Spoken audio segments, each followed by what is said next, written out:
Aí com 22 você teve o diagnóstico, mas Tive com o certeza não foi aí que você Eu acho que é vestiu. muito difícil impossível. você receber e falar assim, impossível. tá bom, então me explica aqui, eu vou tomar as medicações, eu impossível. vou fazer a terapia, Eu não acredito. eu vou mudar a minha condução de vida, porque...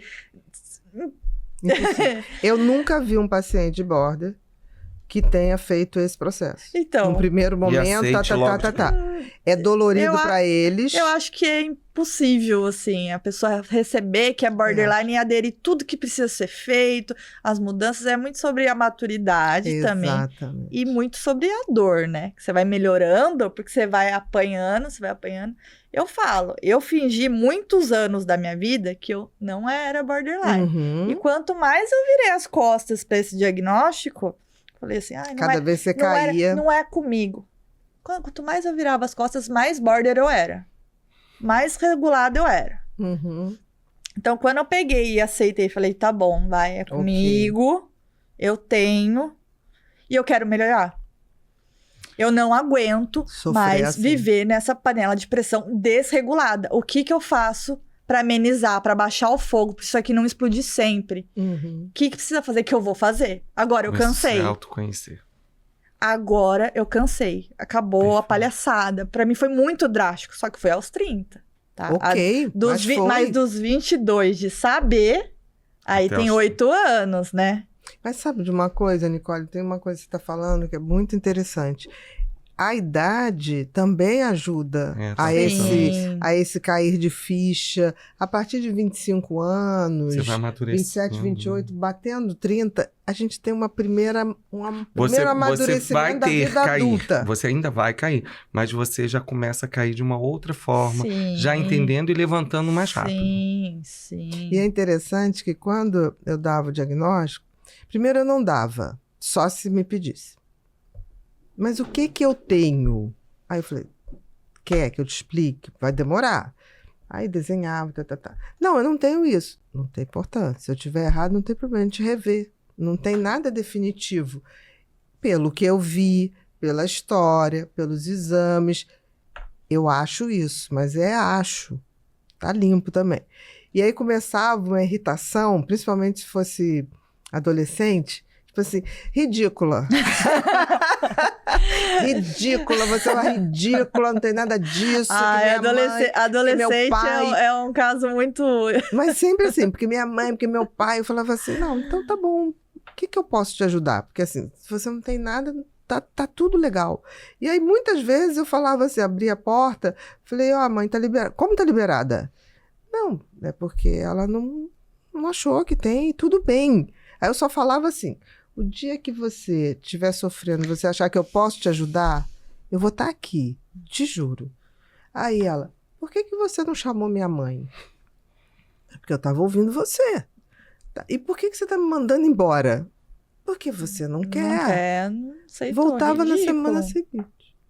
Não aguenta. Entendeu? Porque assim, eu deixei claro, eu tô aqui para ancorar a sua dor. Não aguenta. A dor é muito séria. É muito forte. É fundo. Muito assim. E aí você começou aos 30, assim, ter um pouco mais de consciência. O que foi que caiu a ficha do tipo chave. Assim, agora sou eu e eu, e eu tô cansada. Não vou mentir. Não minta. Não, exatamente. Pra sua mãezinha ainda tava com você. Não. Você perdeu sua mãe? Ela tá com 30, 2 anos atrás. Minha mãe faleceu há 2 anos atrás, no dia do meu aniversário, que era uma data que eu gostava. Uhum. Era a única data que eu gostava. Uhum. É um livro, hein? Sim. Demais, tá? Porque até, minha tia faleceu, quem está viva daquela casa é somente minha avó, com Alzheimer. Faz 9 anos que ela tem Alzheimer. Meu Deus. Depois que a minha tia faleceu, a Raquel tá com Alzheimer. Devastei tudo, Alex e Bia. Devastei tudo, afastei todo mundo, não tinha mais plano de saúde, não tinha mais pra onde correr. Tava ali tentando, porque não tava me aguentando. Os traumas estavam soterrados, embaralhados, nada sendo tratado, né? Aí que a falta da terapia potencializa tudo que você tá sentindo. E depois de um último trauma, assim, que eu tive com álcool, Uhum. de um apagão, de uma impulsividade, eu falei, gente, e eu vi as pessoas, as últimas pessoas, tá? As últimas, que estavam comigo, preocupadas e se importando. Daí eu falei assim, puta, eu não vou cansar elas. Eu não posso fazer isso com elas. Elas ainda estão aqui, elas ainda estão comigo.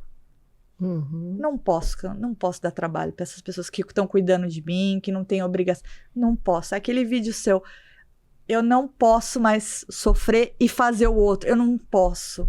Do teu veio nos dois momentos. Não posso, não quero. Eu falei, agora, daqui para frente, eu vou viver assim, em prol, fala assim, do diagnóstico, não sendo ele, assim. Entendi. Mas o que eu vou fazer?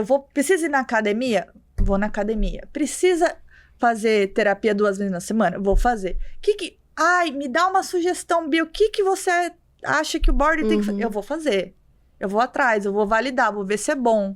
Então, fui atrás, assim, de tudo e criei a página Universo Borderline. Que você criou quando, Nicole? Eu criei final do ano passado. Final do ano passado. É recente. É recente, né? então. Pra vocês verem o quanto eu tô grande no Instagram, é muito mais, rápido. mas é muito mais devido à escassez de informação do que muito o meu difícil. conteúdo propriamente dito. Porque se você for ver, é um conteúdo assim, amador, sem um estúdio, sem um embasamento, sem uma agência.